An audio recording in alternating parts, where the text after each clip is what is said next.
This video has been sponsored by Incogni. Hey boys and girls, can you spot a guy who's going to talk about Spotify?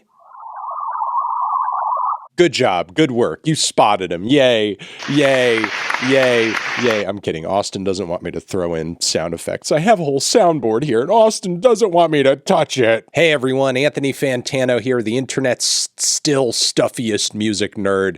Today, we're talking about streaming once again. Why? Because nothing's changed since the last video we came out with about streaming. It's still the hell of the current day music industry. No, the reason I'm talking about streaming again is because I presume it's going to be back in the news, part of the paradigm, a part of the music community conversation water cooler once again, because today Spotify has dropped their loud and clear statistics for 2024. If you're unfamiliar with loud and clear, and many people may be because I interviewed some musicians behind the scenes for this video and a lot of them had no clue what the heck it was. It's like this annual little PR presser thing that Spotify does to pretty much self-congratulate and talk about the current state and health of the music industry and about how they and streaming have pretty much saved it. Typically, when I've addressed the narrative Spotify puts out via this loud and clear thing in the past,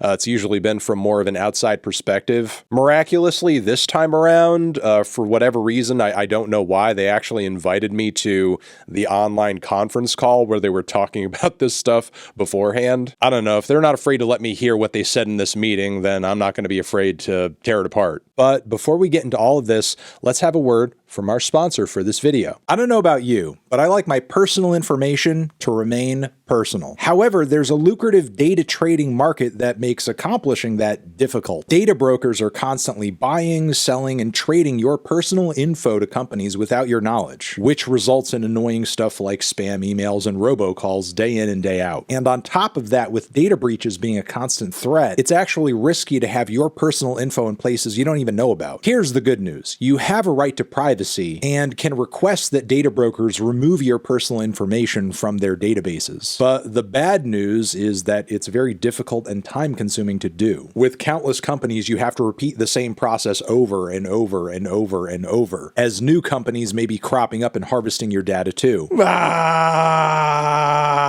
And that's where Incogni comes in. Incogni reaches out to data brokers on your behalf and automatically re-requests deletion whenever that stuff comes back up. Incogni protects your personal data for as long as you use the service, which is an invaluable peace of mind to have. So use code Fantano via the link below to get 60% off an annual plan. And thanks again to Incogni for sponsoring this video. There were a few different Spotify employees talking to the press on the company's behalf, key among them being Brian M. Johnson, and he pretty much went through this PowerPoint style series of slides and talking points that, while on the surface look like they're kind of pointing in a positive direction for streaming and the music industry as a whole, when you actually start getting into some of the details of what he was saying, things aren't so loud and clear. One of the first things in this meeting that Brian and Spotify wanted to get out there off the bat was that streaming, globally speaking, is broadening. Not only in terms of the people using streaming services and listening, but the artists who are seeing success and making money, generating money on the platform, which is when the statistic was thrown out that over half of artists that generated at least 10K were from countries where English was not their first language, which it is such a nothing stat when you actually think about it. This covers such a wide range of cultures and artists and also levels of success. This could literally be anything from the biggest K-pop band in the world to, I don't know, some random vaporwave producer in their bedroom from South Africa. And depending on what one of these countries you're generating $10,000 in, that money could be basically nothing. living. Like $10,000 annually in France, for example, you're not exactly living like a king. And this figure dwindles to an even smaller number because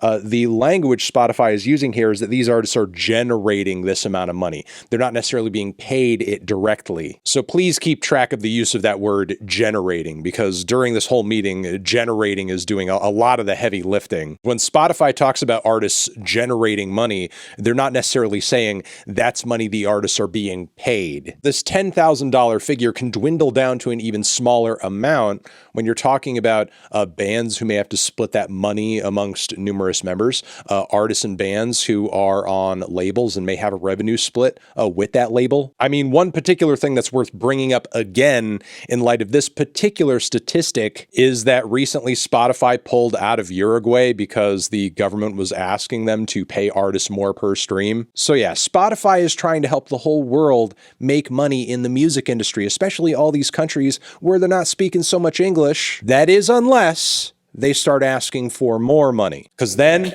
we're pulling out, baby. There was another part of this call where Spotify was kind of patting themselves on the back about how streaming is bringing more music to more fans and more listeners across the world, when really at the end of the day, that's just like an effect of the internet broadly. Giving access to a wide array of people across the globe is a technological advancement, is due to the expansion of the internet, people having these little phone computers in their pockets at any given time. Like, that's not a thing Spotify created. So for the company to infer that they're somehow like a reason or a major force for that seems like a bit much. During this meeting, there was also more talk about leveling the playing field, as it were, and how recording and releasing your music is cheaper than ever, which again, has nothing to do with Spotify. Like, the price of entry there has been lowered ever since people have been getting onto the internet. And sure, while getting your music up on Spotify is very little money out of your pocket, it comes at the cost of the value of everyone's music kind of dropping into the floor. One more narrative we're seeing crop up again in the midst of all of this is that Spotify kept piracy from killing the music industry, because now people aren't pirating as many albums, because now, you know, they could stream them instead. And Spotify is also bringing more money into the music industry on the whole. When there are studies that even Billboard acknowledges that say that piracy is making a comeback, it's also worth wondering whether or not piracy was actually the threat to music's value that platforms like Spotify pose that it is, because it's not like under Spotify, its general value has stayed high. Forbes even acknowledged back in 2015 that Spotify may in fact be revenue neutral for the music industry. The next portion of Spotify's loud and clear stats are an important part of kind of skewing the narrative around who the platform is helping, who the platform is paying, because there wasn't much talk about how much money the biggest artists on the planet are making, the biggest labels are making, how much money Spotify is making off of those artists. Spotify doesn't want you to pay attention to that. They want you to pay attention to how much they're helping the indie artists, the smaller artists, which they do with this statistic, saying that last year Spotify gave $4.5 billion to independent labels and artists. That was the amount of revenue they generated, which again, that means they're paying the money to rights holders. That may not necessarily mean the money is going directly to the artists themselves. Because here's the thing, this statistic on its face is not very loud and clear. If Spotify wanted to be loud and clearer, they would give us a separate stat telling us how much money was being generated or how many of the artists that are on this list are completely independent, completely free of a label. Make no mistake, while I do review a lot of independent artists and a lot of artists who are on indie labels, and I do generally prefer indie labels to majors in terms of like their output, how favorably artists see them, how much fairer the deals can be. Don't get it twisted. An indie label deal can suck just as hard as a major label deal. During the call, it was said that indie artists typically have label deals that give them the lion's share of revenue. We need a source on that. Don't quickly buy into this framing that just because you're on an indie label, you're completely circumventing many of the obstacles and exploitative contract options that are thrown in front of you as an artist. And during this meeting, they cited a lot of examples of indie artists who are having a couple of big years. People like Arlo Parks, Phoebe Bridgers, Diabadoobie, as well as Arctic Monkeys. And a lot of these artists are fine. They're good. They're talented. I wonder what they would think of being kind of brought up as prime examples of like, you know, how indie artists can succeed on Spotify. But like simultaneously, a lot of these artists are on indie labels and a part of label music groups and networks that frankly are pretty huge or even have major label distribution. And we don't know any of the specifics of their deals and revenue splits. So there's like no guarantee that this $4.5 billion figure they were throwing out there is actually going directly into their pockets. And look, if Spotify actually wanted to be loud and clear,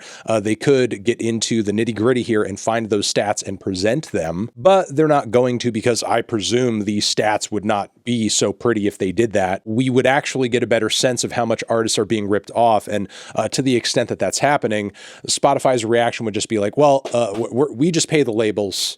We're passing the buck. None of this has to do with us. Every good thing happening in the music industry, that's our fault. We did that. All the bad stuff, there was actually one kind of funny visual brought up saying that many of the artists who are generating $1 million a year aren't even household names. It's like a lie by omission or like a bait and switch in terms of the narrative here. Because the vision Spotify wants to present is that there's this obscure, secret, new generation of artists who, like, you know, are not household names. Nobody knows who they are, and yet they're netting 5 million monthly listeners consistently throughout the year, and they're generating around $1 million of revenue, and that money is going straight into their pocket because they're independent or they're on an indie label where they get the lion's share of the money. The idea that Spotify is doing what they do, like, out of the goodness of their hearts and are basically putting in all the effort that they can to make sure that the platform and the algorithm is